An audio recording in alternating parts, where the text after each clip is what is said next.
एक ही प्रोसेस है। बीएलए जो है, हर एक बूथ में एक बीएलए होता है। निर्वाचन आयोग की तरफ से ऐसा आदेश आता है कि हर राजनीतिक दल को एक बीएलए की नियुक्ति करनी होती है हर बूथ में। तो हर 5 साल बाद उसका वेरिफिकेशन होता है, जो कि अभी निर्वाचन आयोग की तरफ से हमको मांगा गया है कि बीएलए को दोबारा से नियुक्त किया जाए। तो उस वेरिफिकेशन में ये पाया जाता है कि कई बार हम जब फ़ोन करते हैं, उनको वेरीफाई करते हैं, तो किसी की मृत्यु हो जाती है, कोई अरुचि रखता है, कोई अस्वस्थ है, या कोई पार्टी से मूव कर गया। जैसे कि कई लोकसभा और विधानसभा के बाद हमने विधानसभा के टाइम बनाए थे, तो विधानसभा के बाद से लोकसभा के टाइम कुछ नेता उन्होंने मूव किया।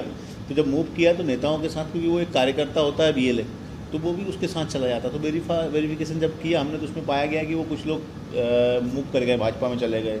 ये एक सतत प्रक्रिया है। जैसे अब विदिशा में हमारे जो, जैसा उन्होंने छापा है कि विदिशा में हमारे जो कैंडिडेट थे वो लोकसभा के टाइम चले गए, तो ऑटोमेटिकली उनके साथ जो उनमें विश्वास रखते हैं वो चले। वेरिफिकेशन ये समय समय पर होता रहता है। अभी हमारा ये प्रक्रिया चल रही है। निर्वाचन आयोग भी बूथ की मैपिंग कर रहे हैं, बूथ को एक्सटेंड कर रहे हैं। वो बाबा पहले 1500 पे था लोकसभा में, अब 1200 में हो रहा है। तो बूथों की संख्या बढ़ रही है। तो ये हम भी अपनी तरह से कर रहे हैं। 30 तारीख को हमने मतदाता सूची पुनरीक्षण के विभाग के विधानसभा प्रभारी बनाए हैं। उन लोगों की हमने ट्रेनिंग रखी और उनको ये टास्क दिया है कि आप सारे बीएलए को फ़ोन लगाइए और उनसे बात कीजिए कि कितने लोग हैं, कितने नहीं हैं। क्योंकि अब लोकसभा के टाइम 65,523 बूथ थे, उनमें तकरीबन 62,000 हमारे बीएलए थे उपस्थित। और कई जगह हमारे बीएलए 80-90% सही पाए गए हैं। जैसे छिंदवाड़ा में हमारे लगभग बीएलए सही पाए गए, गुना में भी पाए गए, बहुत सारी जगह पाए गए हैं।